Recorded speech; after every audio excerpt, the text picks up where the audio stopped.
Good afternoon, everybody, and welcome to our Facebook Live event. My name is Ida Celli, and I am with my tax expert, Jerry Villaradas. Hi, Jerry. How's it going, Ida? Oh, pretty good. Yourself?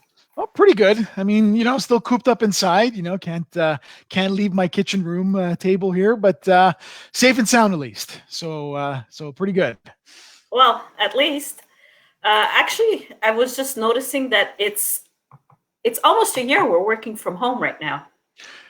True. Yeah. I mean, for what is it? We're off by like a week or two, right? Exactly. As far as working from home. So yeah. So yeah, it's true. About a year. Well, True. you know what? Today's session will be answering questions on home office expense and what are the changes that the government has proposed in order for more people to take advantage of a credit for working from home. As you know, a lot of people are working from home due to the COVID. So we open up the bracket now for home office expenses. So we're here to answer your questions. In the video at the bottom, just simply put in your questions in the comment. Please be specific so that we know exactly what your question is.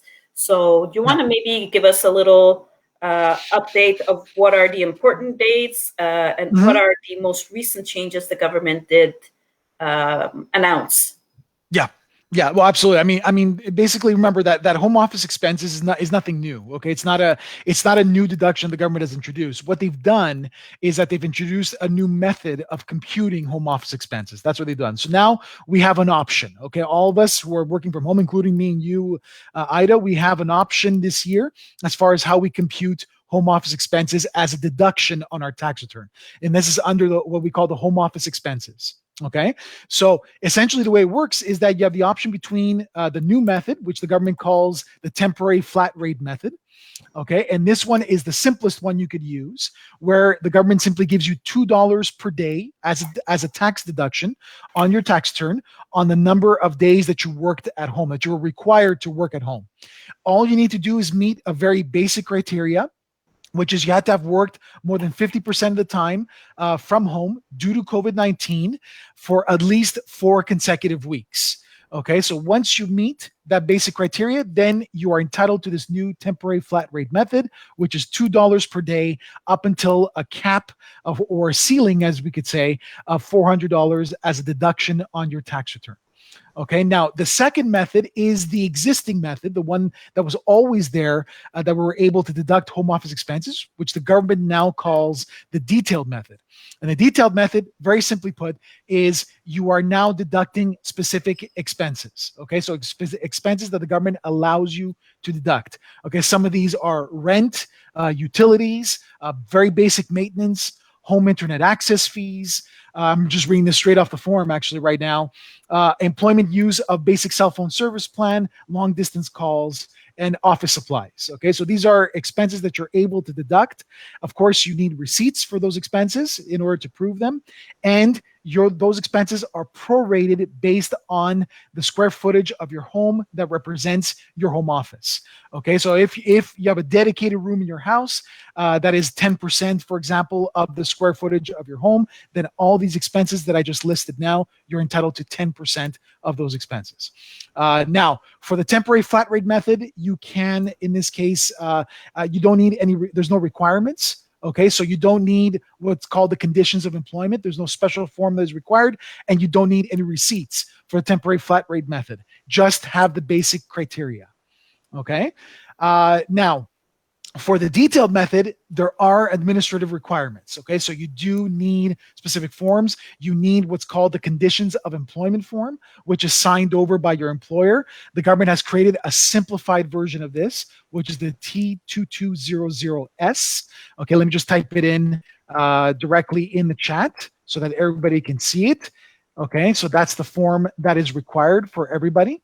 Okay, so it's T2200S, and the expenses themselves, you claim them on a new simplified form, which is the T777S. Okay, that's the new form that the government has created purely for COVID-19 related home office expenses. Okay, we have our first question from Jasmine. She wants to know where do we claim these expenses? So I just mentioned at the tail end, right? So where you mentioned these expenses, when it comes to the government forms, whether you are using, go ahead, On UFile, she on specifically. UFile. Okay, Sorry about that. perfect. Okay. Oh, no problem. So let's try this sharing of the screen thing. All right. And let's see if I could actually show this off to everybody. So let's go to my application. Tell me if all of you are able to see this right now. So right now I'm in UFile right now. Okay. So the way you do that is when you're in the interview screen of UFile, you go to the interview setup page right here. Okay, so the interview setup page is where you go. I don't see your screen. I'm wondering if the other people are able to see the screen. Yeah, can I just have a little yes or no, especially from Jasmine, if I could get a little text to see if they could see my screen. If not, I'll just spell it out. Do we have any answer? No, I don't. Okay, well, I'll just describe it anyways. Okay, so in the interview screen of UFile, you go to the interview setup page on the left-hand panel. You click on that, and then in the employment and other benefits section, you will tick the box next to employment expenses. Okay, so that's the one you will use. Okay, so it's employment expenses. Tick the box next to that, click next at the bottom of the page. And then when you look at your left-hand panel on the left, you're going to see a section called employment expenses. Click on that, and you will find now these claims. Okay, so the first option that the program will show you on the right will be the temporary flat rate method, and then you have two options for the detailed method as well. Okay, so that's what you have. Okay, so I'm hoping everybody saw it. I'm not sure if they did. No, they weren't able to see the screen. They weren't able. Okay, so I described it at least, so you guys know now where to go. Okay, so again, in the interview screen, go to the interview setup section on the left-hand panel. Go there. Once you're there, go to the employment section. Tick the box next to employment expenses. Click next at the bottom of the screen, and then on the left-hand panel, you'll see a new section called employment expenses. Click on that. And at that point, you're able to, choose the right option for you, whether you're going with a flat rate method or whether you're going with a detailed method. Okay. The forms are included in the software, as Jerry mentioned. So both the new. Yeah, go ahead, Ida. Go ahead. Don't hesitate if you have questions on what are the expenses you are allowed to claim. Yeah, you were saying. Yeah, so I mean, the two forms that we're talking about is the T777S. Okay, that's the new federal form that is for home office expenses related to COVID. Okay, so the government designed a specific form for that. And your conditions of employment, like I said, normally you need this from your employer. Okay, now be mindful, get the form, even if, so, and that form is the T2200S. T2200S. Okay, that's the condition of employment that your employer has to sign. Your employer has to sign off on that form in order for you to be able to claim the detailed method. Now, whether you're choosing between, even if you decide to go with the temporary flat rate method, I strongly urge all of you to collect that form from your employer, because you want to do the comparative. Remember that for the temporary flat rate method, you're capped at $400. That's your maximum deduction you can claim. While with the detailed method, your cap is your employment income. Okay, so it's large. That means that you can really deduct quite a few expenses. Okay, so just make sure you get that in hand, regardless. And I noticed that with some employers, they ask you now whether you will choose the detailed method or the temporary flat rate method. They ask you ahead of time in order to not provide the T2200S. Just get it, okay? Force your employer to give you that form, okay? You are entitled to it, so get it in your hands. Okay. We could do a test later to see if I'm able to share the screen for you. Now, the simplified method is always, you say you don't have to provide receipts or anything like that, but can the government ask you proof that you were requested to work from home? No, you know what? If you choose the flat rate method, according to the instructions of the government, there's no requirement. There's nothing that is required from your employer to prove essentially that you're required to work from home for that four-week consecutive period at the very least. Okay, so So far, what the CRA has told us on the forms is there's nothing required, okay? As of right now. If, though, you go to the detailed method, then you are required, okay? You need that T2200S form signed by your employer, okay? You absolutely, it's a must. You have to have it. If you get audited by the CRA, that's the first form they will ask you to provide. And if you don't have it, then you're simply not entitled to those expenses, okay? It's as simple as that. Okay, somebody asked, so you wouldn't include it in your T4Ss. I'm not quite sure what her question is. There is no, Luisa, there's nothing included. Luisa, can you be a little bit more specific? Yeah. We know that your employer will give you your T4s. There's no mention on the T4 of you working from home. As Jerry mentioned, it's a separate form, right? The TS 2200. Yeah, but remember a T4. Remember that a T4 is an income slip. It's not related to expenses you're trying to deduct. Only you know your expenses. So there is no T4 that's related to this. Okay, it doesn't work that way. Okay, all the T4 is going to mention is the employment income you made, and that will establish your limit if you choose the detailed method. Because remember, you're limited by the employment income that you've gained. Okay, so that's essentially how that works. Okay, so no, the T4, there's no special T4 per se that at least that I'm aware of offhand right now, as of today, that I'm aware of. Okay, we have a question from Maurice. He wants to know if the employer has to sign the T2200S.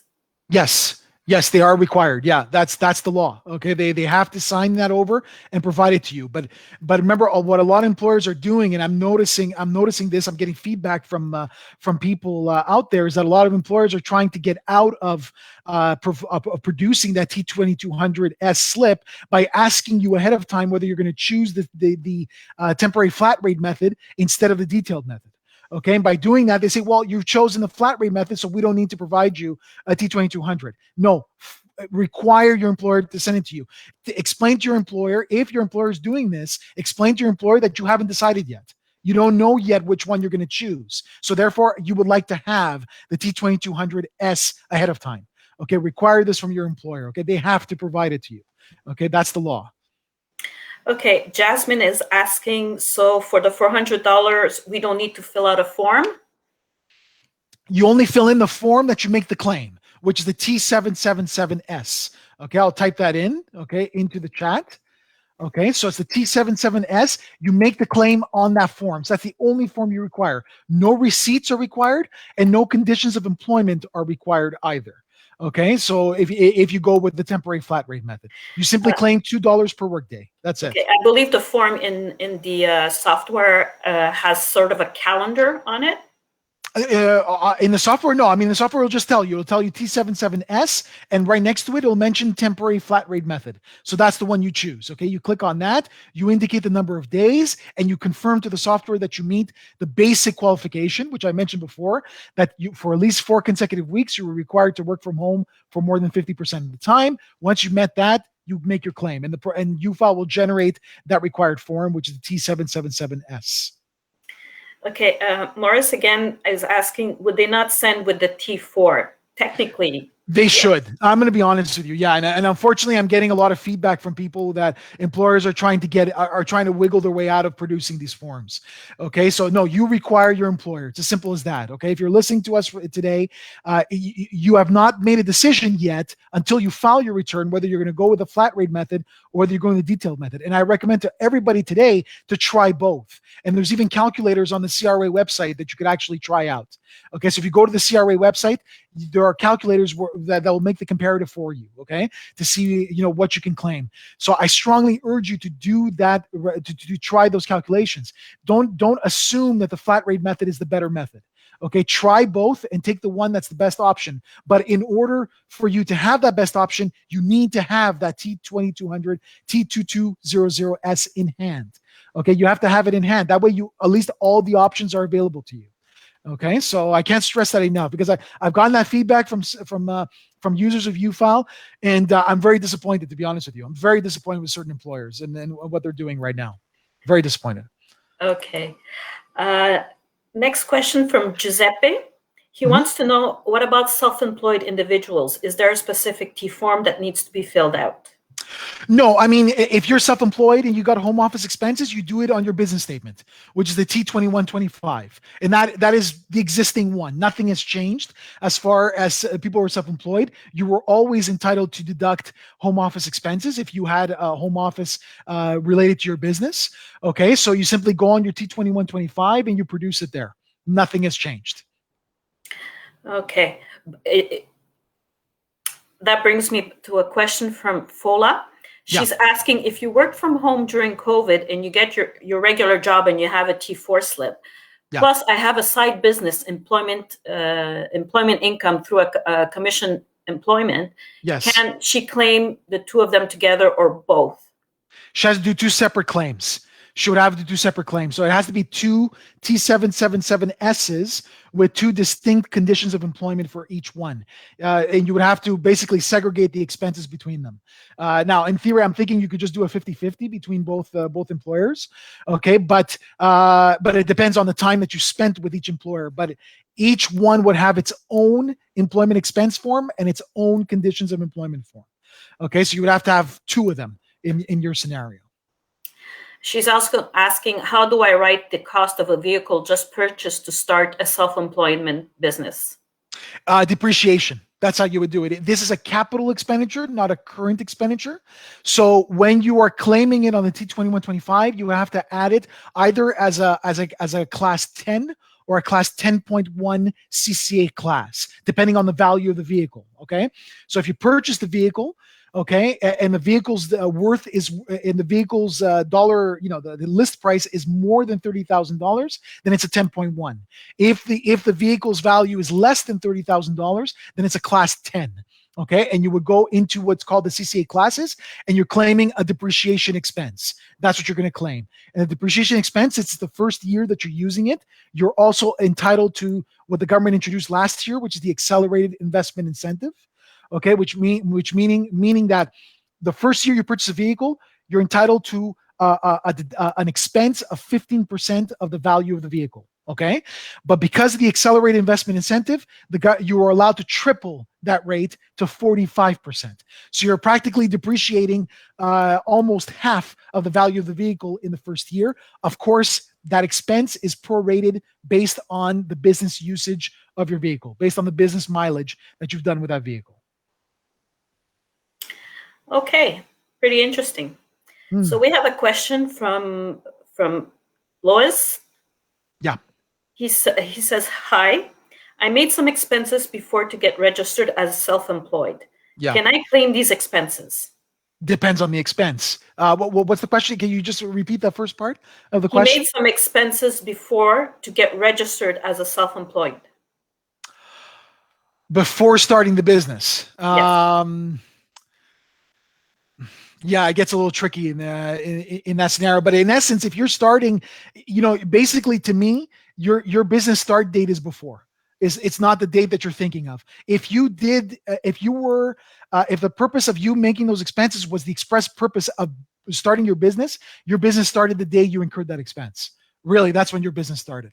Okay, so to me, I would move the date forward. I would move the date, not forward, I would move the date back to the date that you incurred the expense. That's really when your business started. Because that's the whole point of why you even incurred those expenses, right? You had the intention of starting a business. So for example, if let's say your business started the 1st of July, but you incurred those expenses in earlier June, your business effectively started earlier June. That's when I would put, and I would include those expenses then as deductible expenses. That's what I would do. Okay, we have a question from Mohammed. He asked, how about taxpayers working only in the US? I need to be more specific. Are you working for a Canadian company, but you're living in the US right now and you weren't able to come back? So we just need a little bit more details. Yeah, because you could actually. It's not where the location is. If you're required for a Canadian employer to go work abroad, and then you had to work from home, from the whatever place you were renting over there, then you're still entitled to it. You're still entitled to home office expenses in that case. Okay, but that brings to the point, on how on your tax return we always ask, where were you on December 31st? Because you have to file from that place. Some people weren't able to come back due to True, but XY reason. it doesn't mean that you're not a resident of Canada, though. Just because physically you weren't in Canada doesn't mean you're not considered a resident of Canada for income tax purposes. Always remember that. What the government considers as a resident of Canada is where are your principal ties, where are your significant residential ties, meaning that where's your home, where's your family. If you went to the U.S. just for a work contract, you're not a non-resident of Canada. You're still a resident of Canada. So you're still filing a regular return like any other resident of Canada, like anybody who's physically in Canada. Okay, we have a question from Pierre. Mm-hmm. We will have a Facebook Live session on Thursday from 12 to 1 for the Francophone speaking people. So you can join us then if you want. So, or you can ask your question now if you're comfortable in English, or else we will be having a session in French on Thursday. Okay, Morris wants to know what happens if you're a part-time permanent worker. A part-time permanent worker. Well, it's not the number of hours that you're putting in. If you're a permanent employee, but you're only working 30 hours, doesn't matter. If you're required to work from home for those hours, then you're still deducting home office expenses. It's not how many hours you put in, whether you're full-time or part-time. It is where were you required to work. If you're required to work for that employer from your home, then you're entitled to home office expenses. Simple as that.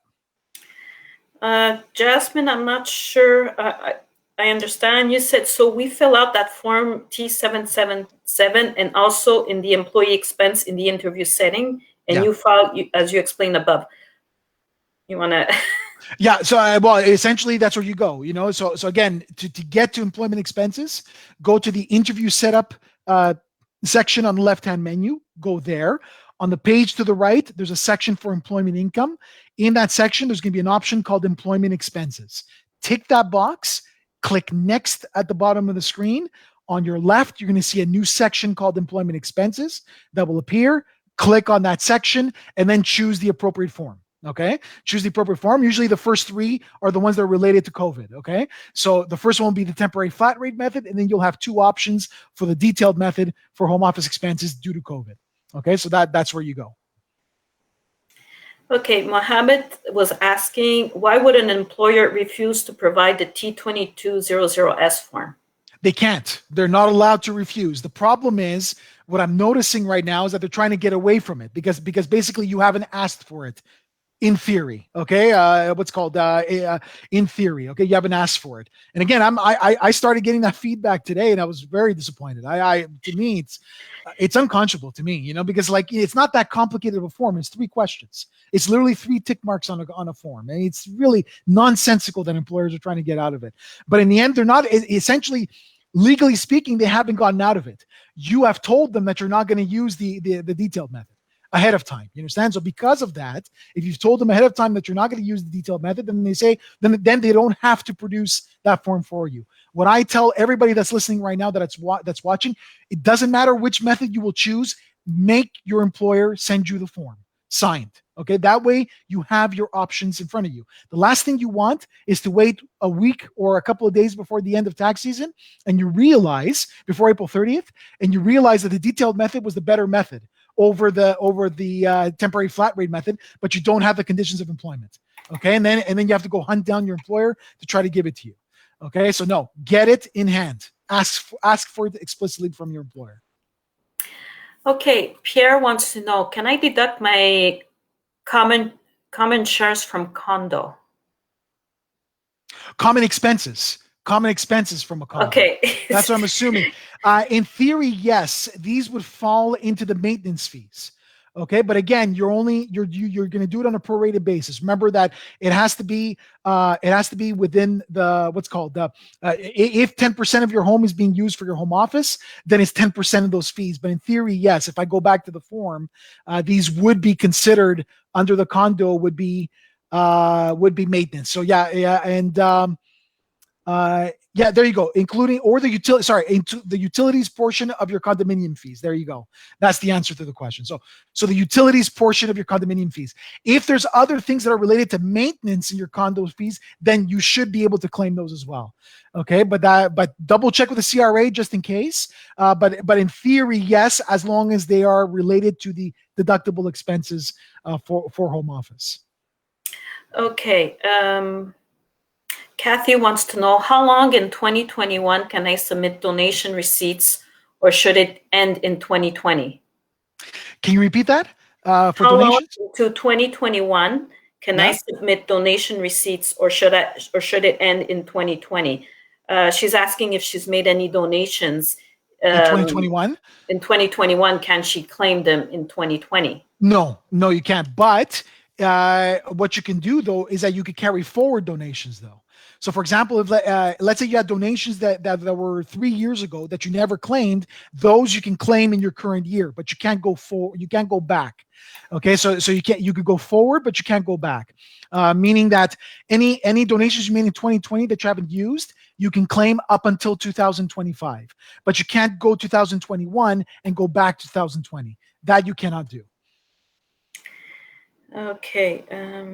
Fola, she's asking, going back to her question about the car depreciation, car depreciation on Uber. So I guess she must be an Uber driver. Okay. Yes. If I change the car multiple times in the tax year, how do I claim the depreciation? You have a disposition and reacquisition in the same class, and again, it depends on whether you have a vehicle that's over 30,000 or that's less than 30,000. Then the rules change again.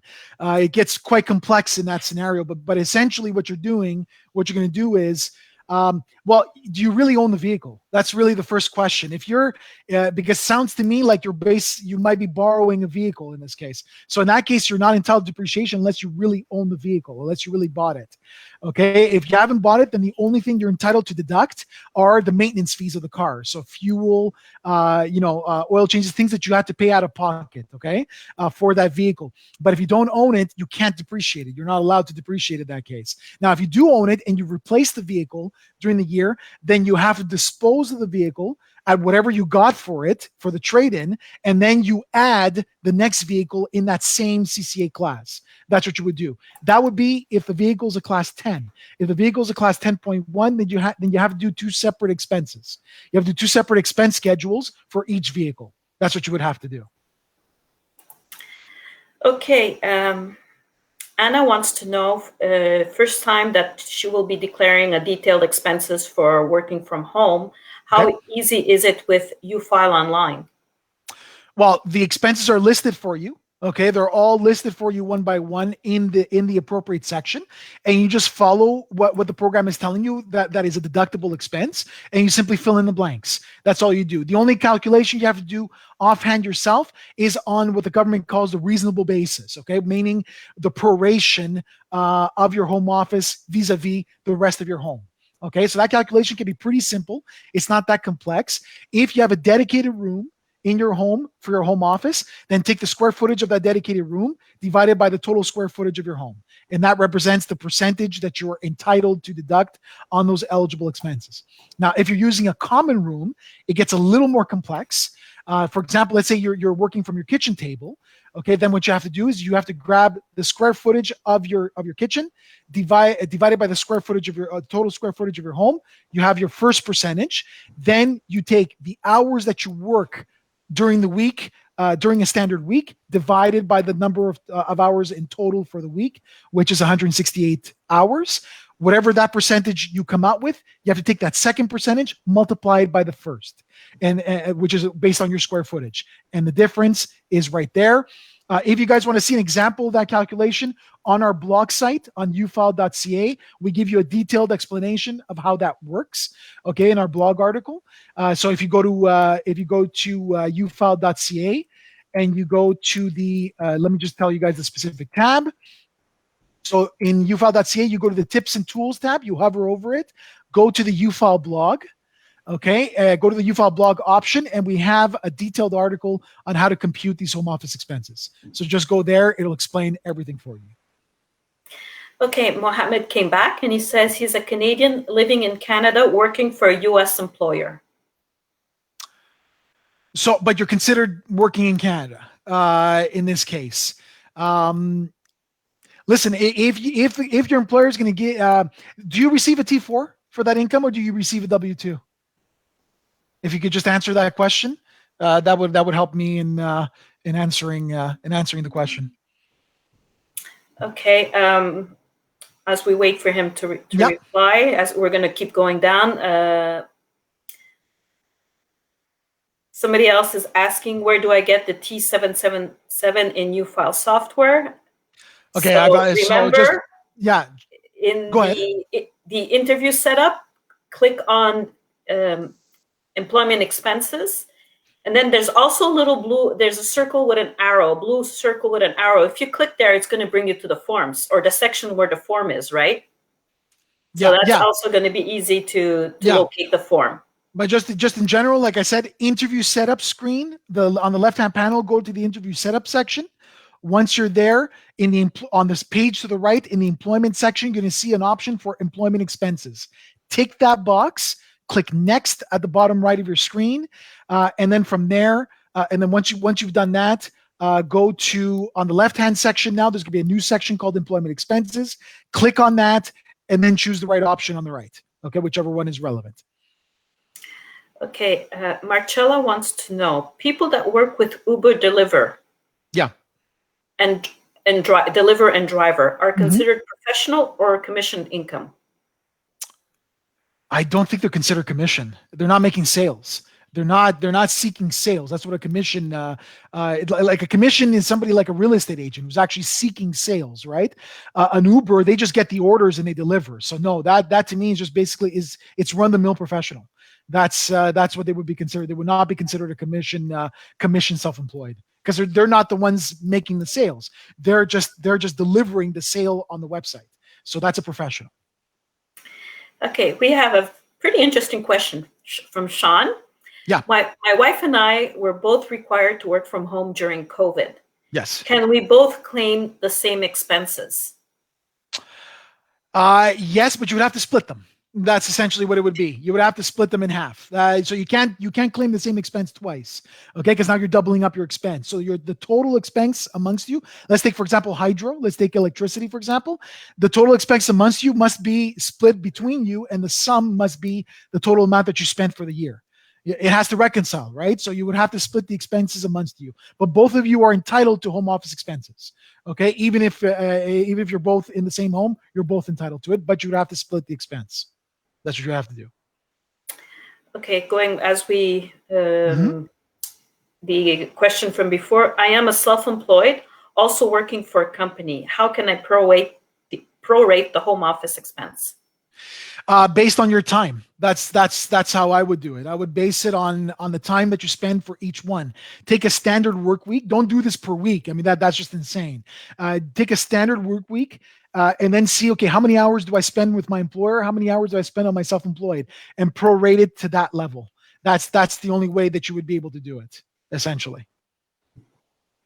Okay. But in this case, you can't use both the prorated, the simplified method and the long method for somebody who does No, both. you would. No, you could still do the detailed method, but you would have to prorate based on the time.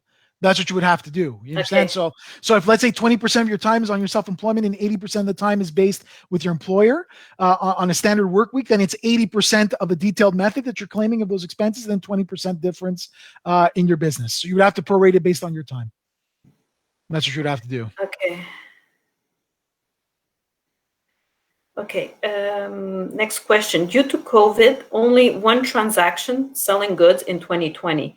Still the same 2125 form. No changes for self-employment as a secondary job. No, there is no changes. No, I mean, the form has not changed. If that's the question, the form has not changed at all. If that's your question specifically, it hasn't changed at all.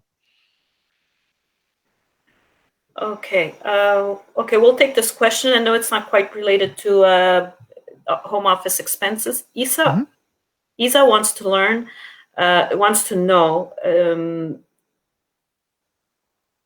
Okay, I'll read the question. I have an unrelated question, but also new to 2020 because it involves the CERB. If a CERB payment was issued but returned in full a week later, where do you include this repayment because it's not a taxed installment? Unfortunately, the T4A form was issued but does not show the full amount was reimbursed. Yeah, we hear that a lot. Yeah, we've been hearing that a lot, unfortunately. Okay, so what you would do, you would put it as an other deduction. That's what you would, where you would input it. So if you're doing this in UFile, okay, on your left-hand panel, you're going to have a section called Other Deductions and Credits. Okay, so that would be the section there. You say Other Deductions and Credits. So first things first, the T4A, you enter it as is, exactly as it's shown to you. Don't net it out. Don't net out the amount directly there. The amount that you've repaid, you're going to put it in as an other deduction on your tax return. So again, in UFile, in the interview screen, on the left-hand panel, you're going to see a section called Other Deductions and Credits. Click on that, and the first option you're going to see is called Federal Line 23,200, Other Deductions. Click on the plus sign next to that line, and then just enter one of them that allows you to put a description and to plug in CERB repayment and plug in your amount. Okay, put it in. It's very possible that the CRA will ask questions on this, okay, on this amount, but you have the proof. Okay, so if you have the proof, there's no problem there. Okay, so don't net out the amount directly on the T4A. Put it as an other deduction. That's how you would do it. Okay, now Tony, this is another unrelated question to home office expenses. So Tony is asking, as an example, if you purchase a $100,000 5-year GIC, yes, that pays 5% a year, yes, do you claim the $25,000 interest at the end of the term, or are you required to report it each year, even though you didn't receive the interest payment? Each year. That's how it works. So even though you haven't received it, you have to recognize the income when it was incurred. Okay, so which means that every single year you will be adding a taxable income to your return. Okay, so whatever interest you got for the year, okay, you have to declare it in the year that you got. So it's each year that it has to be done, even if you haven't received it. Okay, Mohammed just wants a little bit more specification.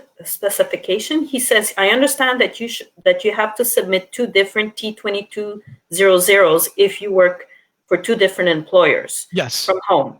Yes. Do you submit the expenses in total for the 2 jobs, or shall we split the expenses per job? Per job. Per job. It has to be per job. Okay, so you have to produce a T777S per job. That's what has to be done. Okay, so with each employer, you're going to be declaring a different 777S. That's how it works. Okay, Jasmine has another question. For 2 people working from home, the dad and the son, would they both be able to claim the $400 flat rate? Yes. Yeah. They're both entitled to it as long as they meet what I mentioned, the basic criteria, which is that each one was required to work from home due to COVID-19 for more than 50% of the time for at least 4 consecutive weeks. As long as they meet that basic criteria, they're entitled to the deduction. So even though they live in the same home? Even if they live in the same home, yeah. Yeah. Okay.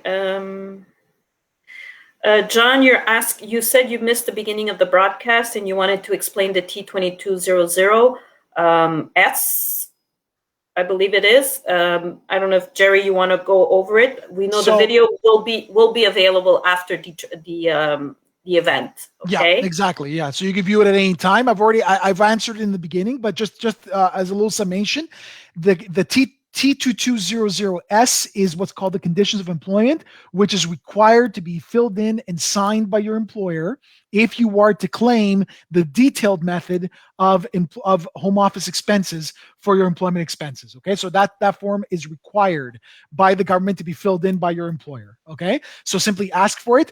Don't fall for what some employers are doing, which is asking you ahead of time whether you're going to choose the temporary flat rate method and then simply telling you, okay, we're not going to provide you the T2200S.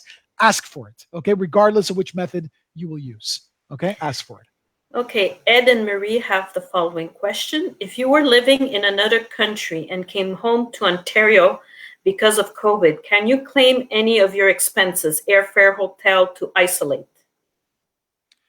Well, but you're not a resident of this country, though. You're not a resident of Canada, from my understanding of the question, right? Am I understanding that Well, correctly? she said she was living in another country and she came home to Ontario. Okay, but was she still considered a resident of Canada while she was in the other country? That's the question. And the answer to the question is, let's assume that that's yes. The answer is no. Okay, to the question of all those expenses. Okay, no, you would not be entitled to those expenses at all. No, that's unfortunately what's called you don't have a business, and what's called now if you have an employer, okay, then you might be able to claim as home office expenses, but in general you would not be able to. No, they would not be deductible. Okay, Mohammed, what if I used to work for an employer as a self-employed, then hired as an employee later in the year? How should the expenses be claimed? Well, you were self-employed for one portion of the year and you were employed for another portion of the year. So it has to be split. It has to be split again based on the time that you spent with each one. So you have to do a time calculation to see, okay, how much of my time was I self-employed and how much of my time was I employed? And then you do the proration between the two. That's how you would do it. You base it on time. Okay, next question. Sorry, I have to.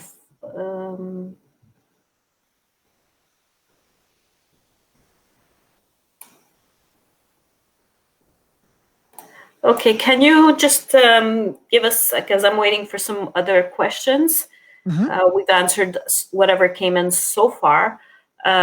What would be admissible expenses if we were to use instead of the flat rate, we were going to use the detailed method? Yeah. What is admissible? Your telephone, your internet. You switched internet because you need high speed to be able to work. Well, when you were working out of home, you had just a regular basic internet. Would that be considered an expense that you can claim? Okay, so it very, in general terms, okay, what you're entitled to, and this is actually stipulated on the form itself, on the T777S. Okay, so what you're entitled to deduct is, first of all, rent paid. Okay, that's what standard one. Utilities, so electricity, water, heat, and the utilities portion of your condominium fees. Maintenance fees, so minor repairs, cleaning supplies, light bulbs, paint. This is the examples that the government is providing. Home internet access fees. So I don't think you can deduct, for example, the cost of the upgrade. You can deduct the upgraded cost afterwards, but not the cost of the upgrade. Okay, office supplies or stationary items, pens, folders, sticky notes, etc. Employment use of a basic cell phone service plan. Okay, so again, a prorated use of those plans, and long distance calls for employment purposes. Okay, so these are examples of expenses that you can claim. Now, if you are considered a commission income employee, then you have a few more expenses that you can claim. For example, property taxes, home insurance, and the lease of a cell phone, computer, laptop, tablet, etc. Okay, but that's only if you're considered a commission income employee. Okay, somebody who's a salaried employee is not entitled to those last three expenses that I just mentioned. Now, examples of expenses that are simply not deductible at all. Okay, regardless of what type of employee that you are. Capital cost allowance, meaning depreciation, so you can't depreciate your home as a home office expense. Mortgage interest, that's not deductible. Principal mortgage payments, not deductible. Office equipment, either is not deductible. Okay. Monthly basic rate of a landline telephone is not deductible either. Purchase of a cell phone, again, not deductible. Okay. And furniture. Okay. So these are examples of expenses that are simply not deductible under the home office expenses. Okay, pretty good. So, as a matter of fact, this year more people would be eligible for employment expenses as opposed to previous years. Absolutely, yeah. Because now, because the fact that we were all required, and even under government mandate, we were required to work from home. I know we are in Quebec, and right now we're under a curfew, and we're mandated to work from home. We can't even work at the offices unless you have a special dispensation. So So at that point, because you're required to work from home, now a lot more people are newly eligible, including myself. I wasn't eligible in these past years. Now I am, so that's so that's essentially, that's how that works. Now we are newly eligible. Therefore, a lot more people, the majority of the people who are listening to us right now are eligible for these home office expenses. So yeah, absolutely. But when we go with the flat rate, it does not include car expenses or anything like that. No, we need to nothing. stick to the home office itself. Yeah. So essentially, like I said, it's the choice, right? You have the choice of either the detailed method or the temporary flat rate method. With a temporary flat rate method, it's simply $2 per day. That's all. I'm not actually accounting for my actual expenses, okay? For the running and maintaining of my home. I'm not counting those expenses. I'm just saying, okay, was I required to work from home for at least 4 consecutive weeks for more than 50% of the time? If the answer is yes, $2 a day up to a limit of 200 days. Okay, that's what I'm entitled to.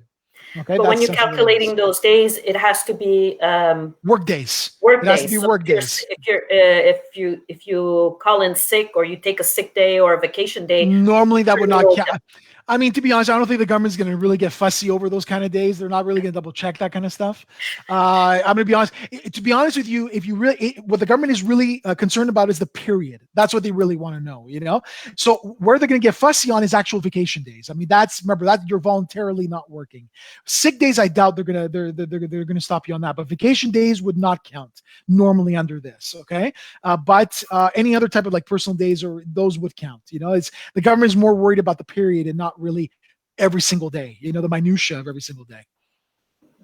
Okay, we had a question from Farzane. Mm-hmm. You're asking about the CERB, where to put it. Actually, if you go on our Facebook page, pinned to the top, there's a post with a little video that shows you exactly how to where to insert the if you have a T4A, where to go put it. Actually, Jerry did the video, and it's a very well done. Thank you so much, Jerry. Thank you, Ida. Thank you, Ida. I know I've been myself on the back. I know I've been biting you for that for so long, but yes, the video is there, and it's also on our Tax and You page, which has different. Even our podcasts are there, so there are questions regarding COVID. If you have any, basic tax questions on COVID, you may find them there too. Yeah. So, I mean, Tax and You for everybody, ufile.ca. Okay. Once you're on the ufile.ca page, go to the tips and tools tab. Okay. Just hover over the tips and tools tab, and you're going to see an option called UFile Tax and You. A lot of resources in there, including a podcast that we have that we every 2 weeks, right? I think, Ida, we always publish a podcast every 2 weeks there where we talk about various tax topics, including the topic today. So we have a detailed podcast on what is eligible as an expense, what is not eligible, and what to do. Okay, so it's all there in the Tax and You page on our website. Okay, Sunny wants to know if I buy a 1-year GIC on January 15, 2021. Yes. I will get the T5 in 2023 after when it matures on January 2022. So do I include the interest income in 2022 or 2021? Okay, so you bought it. Let's repeat that. I think I can see the question here. So January 15th. It's a 1-year GIC. It's a 1-year GIC. January 21, and it expires on January 22. So he's asking, will he get the T5 for 2023 tax year or the 2022 tax year? No, 2021. You're going to get one for 2021 as well, because you've incurred interest between January 15th until December 31st. You've incurred interest during that time. So even if you haven't actually collected the interest, it's still interest, and your financial institution will emit to you a T5 slip for that period. So you will get one for 2021. And for that one day, I mean, I guess you would get one for 2022 as well, depending if you incurred any interest for that day. But you will get one for 2021. That's for sure. You will be sent one. Okay, Sandra wants to know, she's not sure if she heard correctly before, but she is asking, the furniture needed for home office, like the chair, the desk, the lamp, can they not be claimed? No, cannot be claimed. For the government, that is furniture to them, so desk, chair, etc., and that falls under non-deductible expenses. Okay, if you actually go to the T777S on the first page, okay, if you were to Google it or simply view it on our software, you're going to see they very clearly stipulate that it's a non-eligible expense. Unfortunately, we can't do it. Okay, that's for the long method, right? Yeah, exactly. Yeah, absolutely. Yeah. Okay. Yeah, because you can only claim that on the detailed method, right? That's the only way you could claim that expense is under detailed method. If you choose the temporary flat rate method, you're not deducting specific expenses. You're just grabbing $2 per day. That's all you're doing. Okay. So we're still waiting for other questions here.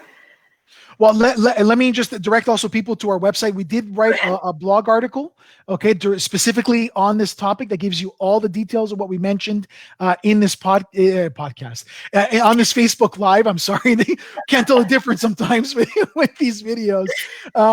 So we also have a podcast on YouTube, by the way. If you go to our YouTube page, okay, just search UFile, and you're going to find our podcast entries there as well. If you want to hear the podcast instead of actually viewing it on YouTube, whether you go to Apple Music, whether you go to SoundCloud, whether you go to Stitcher, whether you go to Google Podcasts, we have a podcast there that's bi-weekly where we talk about different tax topics, and we do discuss this topic specifically in our podcast. So again, ufile.ca, go to Tips and Tools tab, and we have the UFile blog, and we write in detail about these particular expenses. In the Taxing You page, in the same tab, you'll also find our podcast as well. You could also view it on our YouTube page as well. Okay, our podcast. Okay. We have a question from Anna. I painted the room I have been using solely as an office since working from home last March. Can this be claimed as a detailed expense?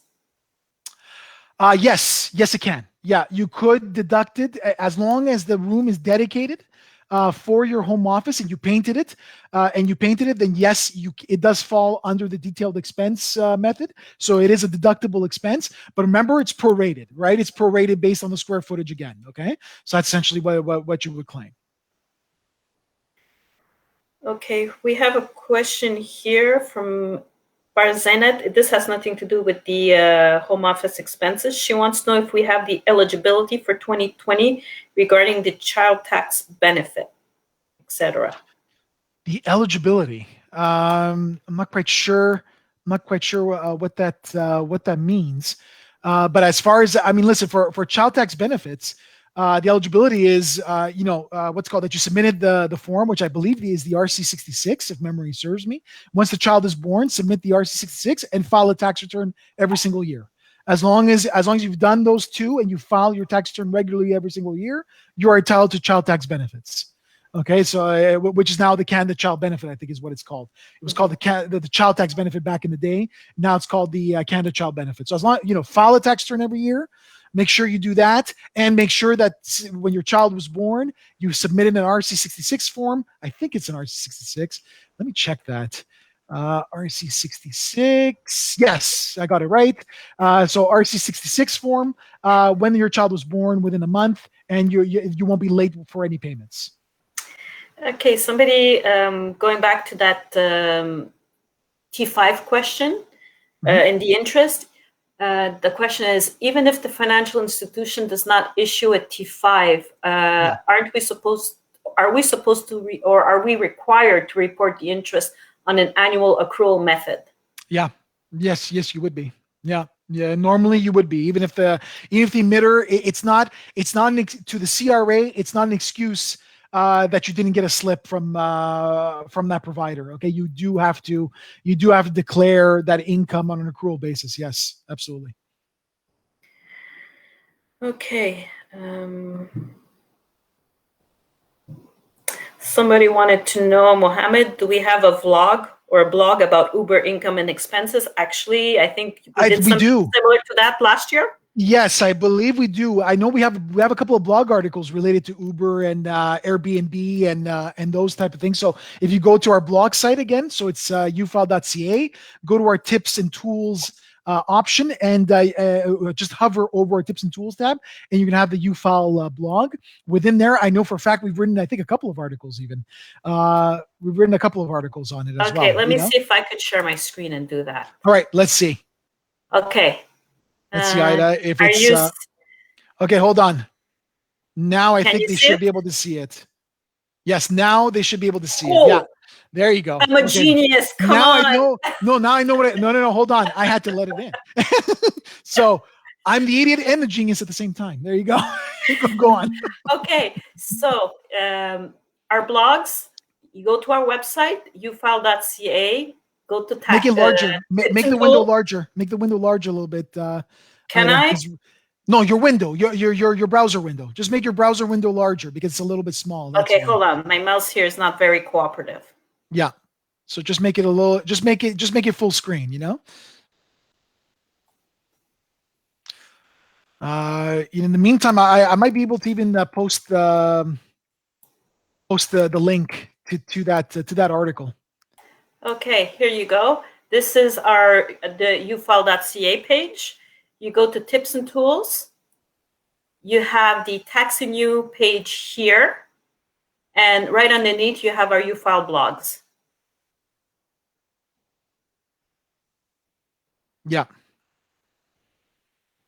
And you just go there, and I believe it's called the gig economy. I think that was one of the articles that we wrote. Was the gig economy? Actually, I'll just post it on in the chat. Okay, so I'll just post it there. All right, so it's in the chat now. That was one of them I know that we wrote, and then we wrote another one if I remember correctly. Let's see here. Bloggers, was it bloggers and influencers?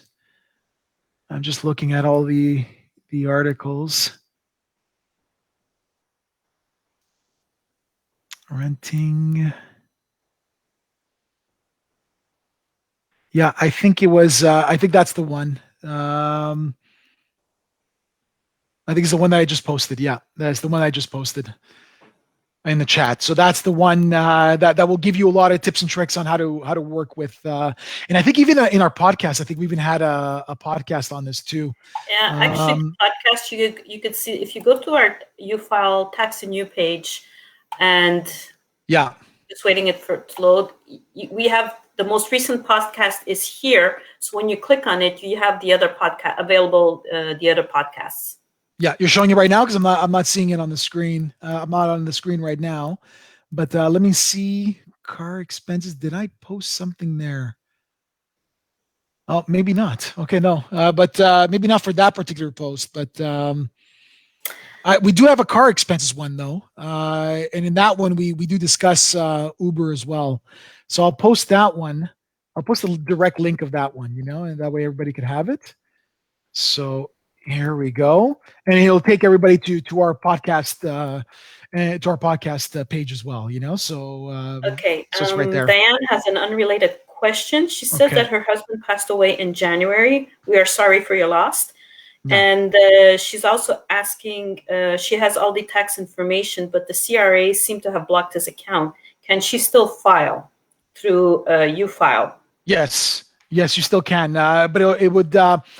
I'm not sure if it's a net file eligible return. You'd have to check with the software. I don't think so. I think deceased you can't net file. Okay, you can't net file. I know on the professional side you can e-file a deceased return, but I guess you can't net file. In that case, what you would have to do is, yes, you could produce the return, you would print it, and then you would provide a copy of the will, okay, with the return that you're submitting to the CRA to prove to them that you are the executor of your husband's estate.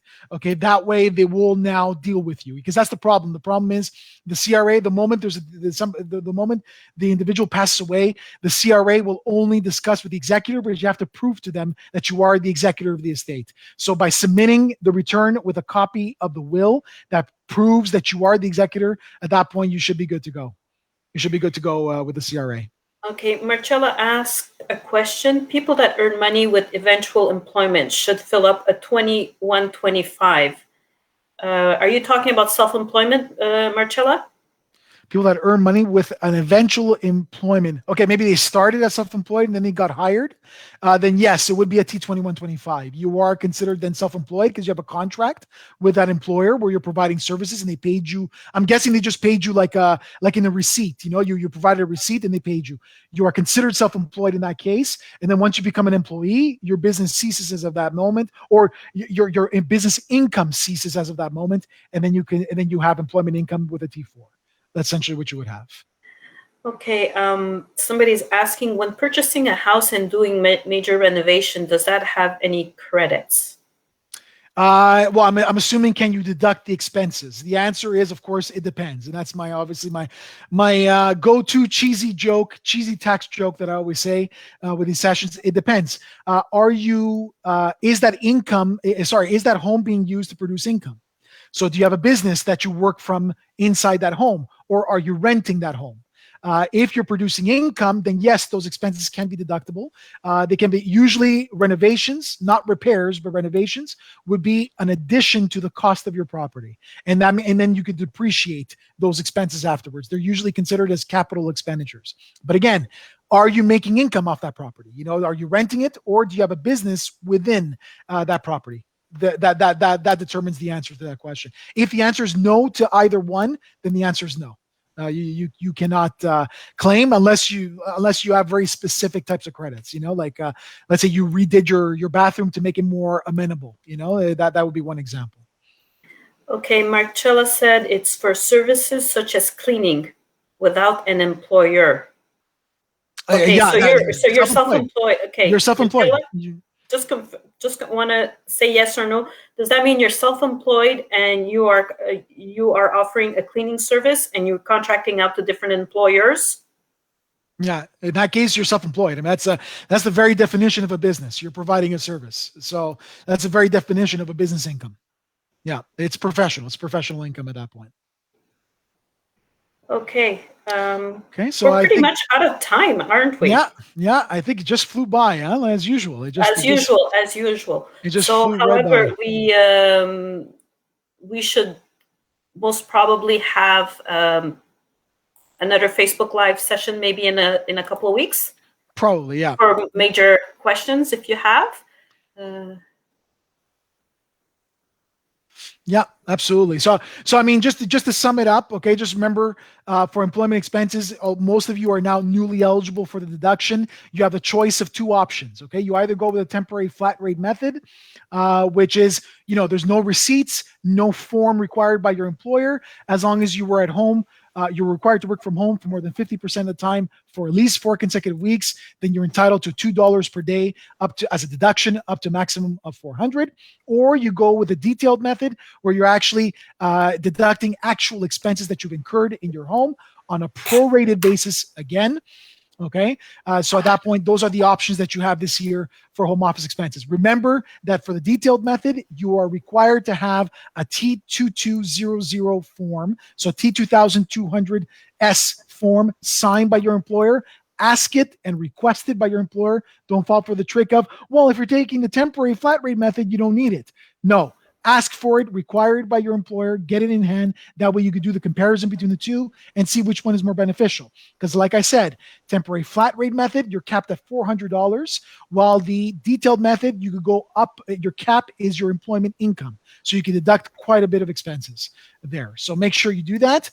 Make sure as well to go to our website. Okay, on ufile.ca, we have a bunch of resources that we've mentioned during the session. Don't forget to go there under the tips and tools tab. If you hover over it, there are two sections that are particularly great that will give you a lot of resources. One is the Tax and You page, where we answer questions, frequently asked questions, and we provide links to our podcasts, and the UFile blog page, which writes articles of general tax topics, including the one that we spoke about today.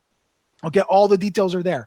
We also have a YouTube page. Go there. We produce a podcast on our YouTube page, and we also produce a sound, what's called an audio podcast as well through the majority of the providers. Just look up UFile. Okay, so don't forget to do that. I think that's it. We're done. Much. I think we're done for today. Thank you very much. You've answered quite a bit of questions, and I know this is not what we usually are used to, but It's a different tax year. Yeah, it's very, very different. So just remember, we're there for you. Don't hesitate to contact us. Okay, so this will conclude our Facebook Live event for today. Thank you for watching, and stay tuned. We'll probably have one within another 2 weeks, maybe. All right? Absolutely. So thank you very much, everybody. So have a good day. Thank you, everybody. Stay safe. Stay safe, everybody. Thank you, Ida. Thank you.